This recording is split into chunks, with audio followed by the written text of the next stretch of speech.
읽는다라는 얘기까지 들었어요. 기도합시다. 자, 우리 서로 말씀 나눔할 때 성경 읽고 와서 나눔합시다. 왜 나한테 그런 얘기 하시죠? 당신하고 나하고 뭐가 다른데 성경 읽으란 얘기를 당신이 해. 그래서 교회 바로 떠났어요. 성경 읽자, 하나님 섬깁시다, 기도합시다라는 얘기가 제일 어려운 얘기고 가장 근본적인 얘기예요. 거기에서부터 출발합니다.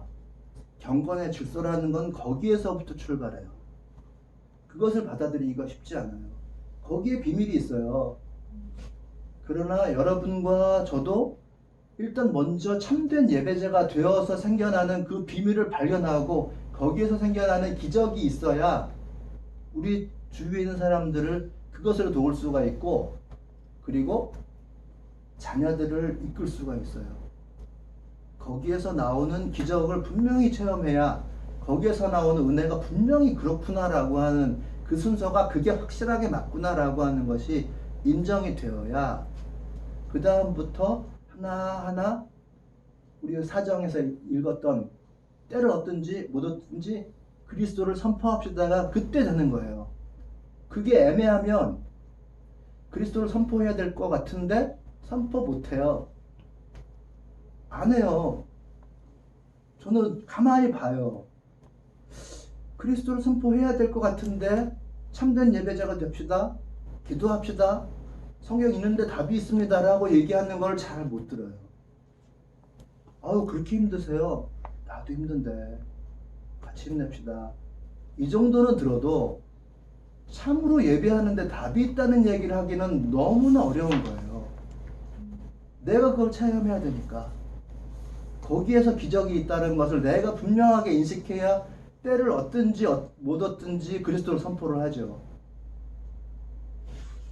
사랑의 질서가 그렇게 잡혀야 하나님의 권위에서부터 하나하나가 풀려나간다는 것이 인식이 되어야 그와 같은 것이 가능합니다.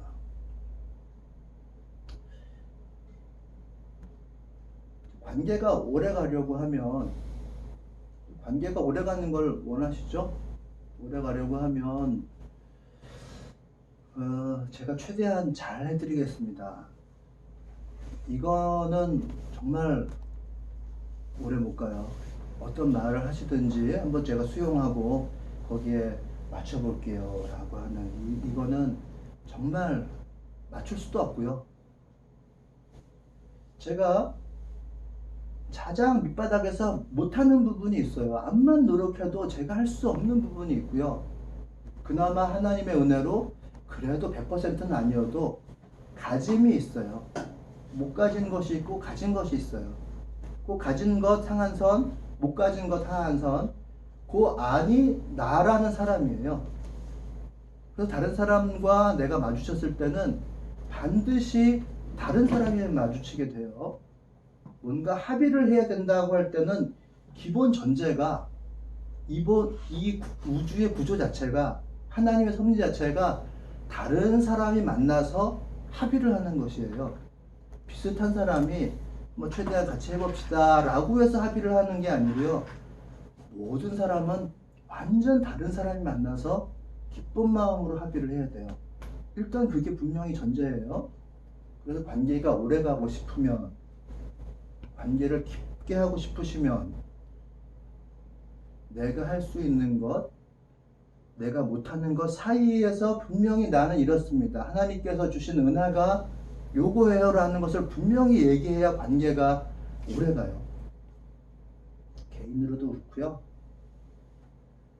하나님께서 공동체에게 주신 하한선이 있어요. 못하는 게 있어요. 그리고 잘하는 게 있어요. 잘남이라는 게 분명히 있죠. 그 사이가 바로 우리 공동체예요. 그걸 넘어가는 것도 못하고 그 아래에 있는 것도 우리 게 아니에요. 이것이 이 공동체입니다 라고 하는 것이 분명해져야 그 관계는 오래 가는 거예요. 지금 우리 예배를 우리가 이렇게 아이들과 함께 다 짜가지고 유치부도 하고 초등부도 하고 아이들이 여기에서 헌금도 갖다 놓고 이렇게 해서 예배 포맷이 이렇게 있어요. 어떤 사람이 와가지고 이거 문제가 있으니까 예배 포맷 바꿔야 되겠습니다 하면 바꿀 능력이 우리들에게 있을까요? 이 상태에서 회의를 많이 해서 우리가 딱 짜놨는데 예배 포맷을 우리가 바꿀 수 있는 능력이 있냐 하면 우리에게는 이제는 더 이상 예배 포맷을 바꿀 수 있는 능력이 없어요. 이건 이제 고정된 거예요. 그래서 약간의 변화가 있을 수는 있겠죠. 자, 의견 제시하세요. 자, 오셨어요. 민주주의입니다. 평등합니다. 다 한 표예요. 자, 의견 제시하세요. 받아들이려고 최대한 노력하겠습니다. 우리 예배 포맷 문제 있으니까 바꿉시다. 라고 했을 때 이제 고생 많이 해야 되겠죠. 자, 이 사역 우리들 하고 있는 것도 한번 생각해 볼게요. 우리 한 10여 명 되는 성인들 기후위기에 대해서 애쓰고 노력하고 있어요. 즐거운 반딧불이 마을 공동체를 위해서 서포트하고 있어요. 초등부, 유치부 사역하고 있어요. 아이들 가르치고 있어요. 밥상 모임 하고 있어요. 주일 모임 하고 있어요. 누군가가 와서 야, 사역 이거밖에 못합니까? 우리 북한 이탈 주민을 위해서 사역 추가해야 됩니다 하면 여러분들 추가할 수 있겠습니까? 저는 절대 못한다고 생각해요. 한계예요, 한계. 자, 말씀하세요. 다 수용할게요. 받아들일게요. 이런 암시를 주는 거는 말장난이에요. 장난치는 거예요, 그거는. 내가 할 수 있는 상한선, 제일 잘하는 상한선, 그 안에가 우리 교회입니다 라고 가르쳐 줘야 되는 거죠. 내가 너를 향해서 오랫동안 관계를 유지하고 싶으시면 반드시 그 기준을 지키셔야 돼요. 자, 다 수용하겠다라고 하는 이 어이없는 이 암시 절대로 주지 마세요. 할 수가 없으니까. 할 수가 없어요. 그래서도 안 돼요. 예를 들어서 여러분들이 우리들 교회 가서 처음 된 신자가 되었다. 좀 지났는데 예배 폼에 바뀌어야 된다라고 얘기하는 게 말이 되는 행위입니까? 애초에 안 맞는 행위예요. 그런 행위는. 할 수 있는 게 있고 할 수 없는 하한선이 정해져 있어요. 애초에 구성된 그 하한선, 상한선 내에서 그 안에서 움직여가는 것이 관계를 유지할 수 있는 최선의 방법입니다. 이런 부분에 대해서 우리가 사람과의 관계 가운데서의 오해가 있는 것 같아요. 이상주의자가 되어 가려고 하는 이 오해가 있는 것 같습니다. 이끌어줘야 할 책임이라고 하는 것도 결국 궁극적으로 하나님의 뜻에 맞춘 책임이어야지 그 사람에 대해서 그 사람의 취향에 맞춘 책임은 절대 아니에요. 10년간 교회 생활을 했으면 10년간 교회를 만들어 오셨으면 내가 알려줘야 될 수많은 1년치짜리의 책이 있다는 얘기예요. 그 세월이 10년의 세월이 아깝지 않도록 그 고귀한 10년의 세월이 아무것도 아니고 한 사람의 말에 의해서 휩쓸려 버리는 일이 발생하지 않으려면 나의 한계를 분명하게 인식합시다. 한계가 있죠. 그걸 회개라고 해요. 상한선 내가 할 수 있는 게 있어요. 그걸 은혜라고 해요. 그 회개와 은혜 사이에 있는 나를 분명하게 인식해야 그게 가능하고 잘 알려줄 수가 있어요. 가이드를 해줄 수 있어요. 자, 의견 수렴합니다. 모으세요. 자, 다 얘기하세요. 다 받아들일게요 라는 이 어이없는 암시, 이거 줘서는 안 돼요. 조금 더 예를 들어 드릴게요. 이게 너무 중요해요. 예를 들어서 우리가 필리핀에 이민 생활을 하러 갔다. 그래서 한 10년 동안 우리가 살았다 칩시다. 예를 들어서. 그러면 그 필리핀 이민사회에 10년 동안 동화가 됐겠죠. 그래서 이제 알 거예요. 근데 이제 막 필리핀에 이제 살려고 이민 온 첫날인 사람이 있어요. 그 사람에게 필리핀 사회가 이렇다라는 걸 잘 알려줘야 될까요?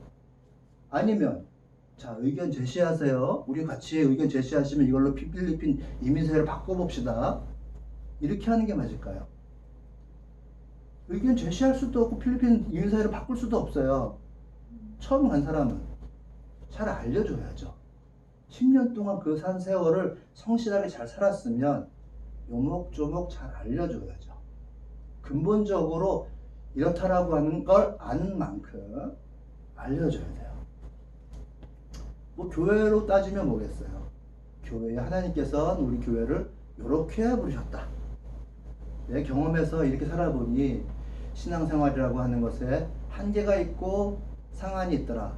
상한이라고 하는 것이 은혜로 하나님께서 주신 부분이 있어서 우리가 이렇게 아름다운 공동체가 이루어졌고, 그리고 나의 한계가 있어서 여기 부분에서 내가 회개하고 고치려고 노력하고 있으나 이것이 나의 마지노선이다. 이것이 나의 칼라, 나의 특성, 하나님께서 나의 주신 부르심이다. 그리고 나일 수도 있고 공동체일 수도 있고, 이거라고 하는 것을 정리를 하셔야죠. 하나님께서 이렇게 부르셨다라고 하는 이 정리가 꼭 필요해요. 그래서 그것을 내가 잘 모르지만은 그래도 내가 살아온 세월이 있으니까 공동체를 세우려고 밤새서 고민하고 회의하고 숙고하고 하나님의 뜻을 분별하려고 하는 10년의 생활, 뭐 저는 10년이지만 여러분들 같은 경우는 7년, 5년이 될 수도 있겠죠. 그 세월이 무효가 아니라면, 아무 의미 없는 세월이 아니라고 하면 한마디를 던져줄 수가 있어야 될 거예요. 이렇게 흘러왔습니다. 이것은 이런 이유입니다. 가 아니라 의견 수렴하겠습니다. 자, 우리는 다 한 표씩이에요. 목사도 평신도도. 자, 받아들이겠습니다. 해서 이것저것을 가지고 계속 허물고 간다고 하면 이때까지 생활이 너무나도 무의미하게 되는 거겠죠. 그리고 여러분들이 너무 힘드실 거예요. 너무 힘들 거예요. 하나님은 그렇게 힘들게 살라고 우리들 부르시지 않았어요.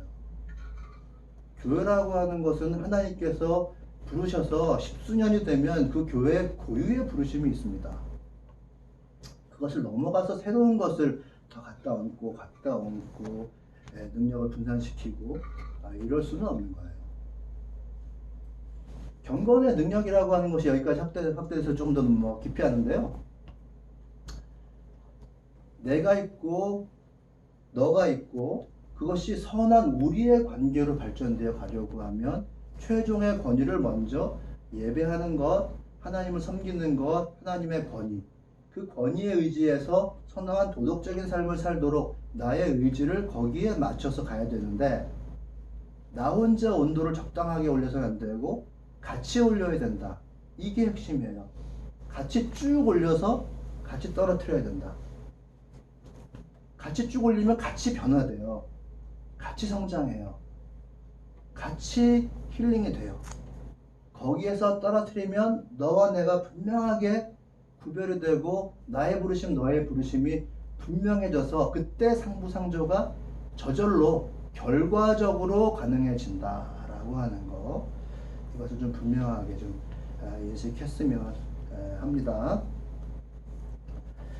자, 여기에서 얘기하는 경건이라고 하는 이 말세의 때에, 이 어려운 때에 경건이라고 하는 것을 일단 먼저 잡고 그 경건이 모양뿐만이 아니라 능력까지 가려고 하면 그 부분이 흐트러지면 능력은 없어요.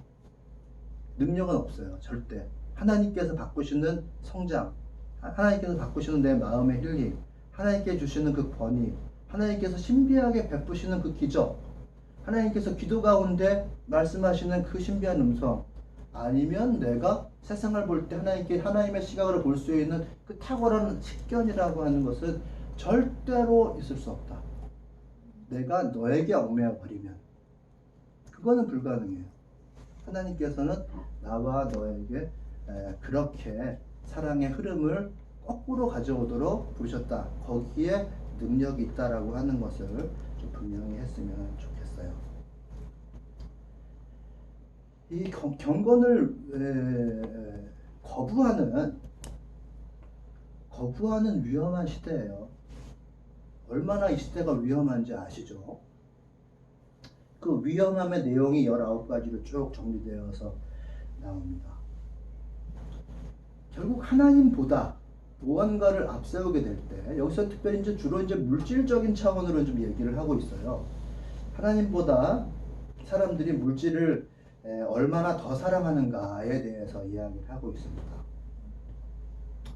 하나님보다 사람을, 자기 자신이죠 일단, 를 얼마나 더 사랑하는가에 따라서 그 사회의 위험 지수가 점점 올라가는 거예요. 더 위태해져 가게 돼요. 여기서는 더 교만해지고 더 오만해지고 요즘으로는 독서를 내뿜는 거 있죠? 인터넷에서 독서를 내뿜는 거. 참 그 수위를 보면 이 말에 면도 칼이 달려 있다? 이런 느낌을 받게 돼요. 저는 어째서 아주 좋은 마음으로 손흥민의 축구를 좀 찾아보려고 어제 손흥민이 해트트릭도 하고 이겼어요. 그런데 그 문자로 중계해주는 사이트를 제가 찾아 들어갔습니다. 생중계가 없어서. 그런데 그 사람 한 사람 한 사람에게서 나오는 그 독설, 사람 한 사람 한 사람의 플레이를 비판하면서 내뿜는 그 독설이라는 것이, 야, 선수들이 이런 독설을 들으면서 경기를 해야 되나? 그리고 나 또한 그 독설을 보면서 이 경기 결과를 알아야 되나? 싶을 정도로 정말 도끼가 가득 찬 그 말을 듣게 돼요. 이 사회가 위험하구나. 너무 위험하구나. 사람이 하나님의 권위에 근거해서 사람을 판단하는 것이 아니라 내가 그 사람에게 하고 싶은 말을 마음대로 하는, 자기 사랑에서 자기 교만에서 난폭에서 나오는 그 독설이라고 하는 것이 이 사회를 얼마나 위험하게 만드는지. 2절 3절이 쭉 그런 얘기예요. 나를 사랑하는 게 먼저 나오고 돈을 사랑하고 그 다음에 뽐내죠. 그 다음 교만해져요. 결과는 하나님을 모독함입니다. 그 하나님을 모독함의 결과에서 파생되어지는 과정이 있어요. 가정에서도 나타나죠. 부모에게 순종할 줄 모르며 감사하지 않는다. 그러면서 무정하다, 원한을 풀지 않는다라고 나오는데요. 이 혈연관계, 무정함이라는 것은 혈연관계 내에서의 애정이 없음을 얘기를 하는 거예요. 부모와의 사랑을 무가치하게 여기는 그 연민이라는 게 있잖아요. 그것을 아예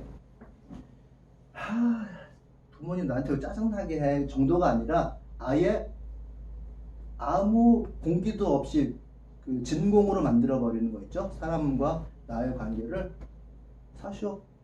난 이렇게 살 테니까. 이렇게 만들어 버리는 무정함을 얘기를 하는 거예요.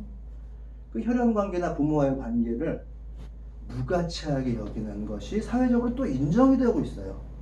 인정을 받습니다. 그렇게 사는 거 젊은 애들 당연하지 뭐 이렇게요.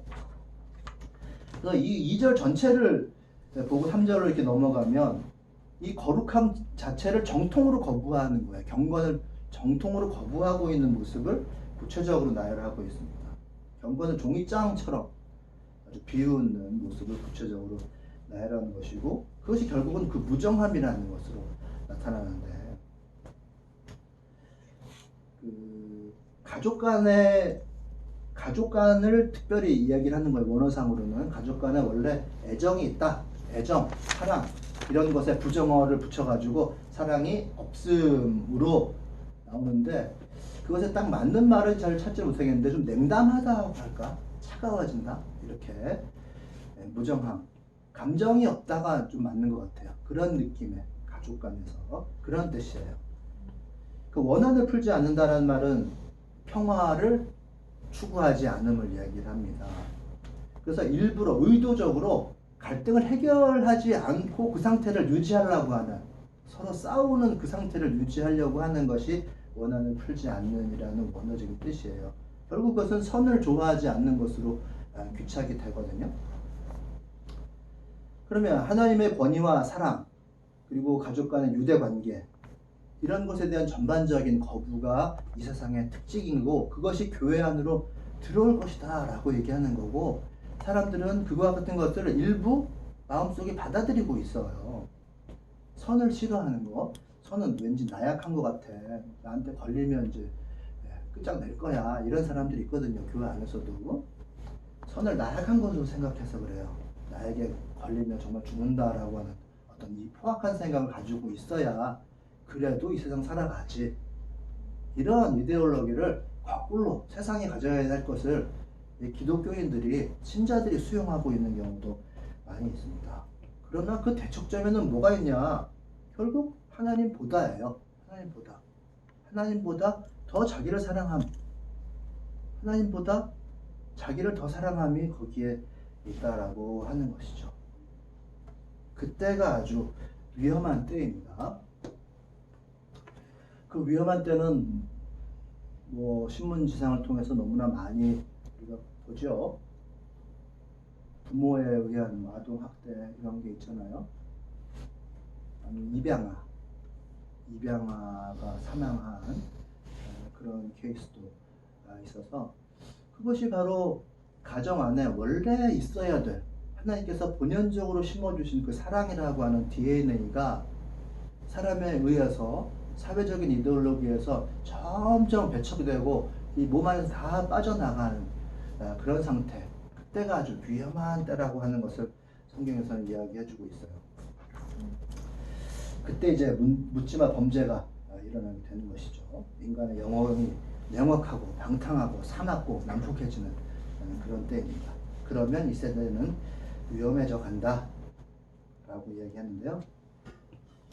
제가 오늘은 말씀을 요 정도까지 좀 해야 될 것 같아요. 제가 좀 의도하지 않게 좀 강조되어야 될 부분, 사랑의 질서라고 하는 부분이 제가 몇 번 설교를 했는데도 조금 오해되는 부분이 있었어요. 사실은 저도 정확하게 그걸 표현하지 못하고 좀 지나가고 해가지고 그 부분에 대해서 오해가 너무 커서 생기는 문제가 있다고 좀 여겨졌기 때문에 제가 그 부분에 대해서 조금 더 설명을 풀어서 하느라고 시간이 지나갔는데요. 나머지 메시지는 좀 많이 남긴 했는데 다음 주에 하든지 좀 그렇게 하도록 하겠습니다. 그래서 좀 강조드리고 싶은 것은 사랑의 질서라는 것은 내가 너로 확정되는 거 요거 아니라는 것을 좀 분명히 기억해 주셨으면 좋겠고, 결국은 참된 예배자가 되는 데서부터 온도가 쭉 올라갔다가 떨어져야 되지, 적당하게 내가 열심히 할 테니까 좀 편하게 계세요라든지 반대의 경우라든지, 이거는 딱 이별 예고하는 거예요. 정말 이별 예고하는 거예요. 어떤 사람이 조금 열심히 하는데 예배와 하나님 사랑에 충분히 젖어들지 않고 있다고 하면 그거 되게 힘든 사람 속에선 되게 힘들어하고 있는 거예요. 그걸 아셔야 돼요. 아시겠죠? 네, 오늘 메시지는 좀 이렇게 좀 마치도록 하겠습니다. 감사합니다. 감사합니다.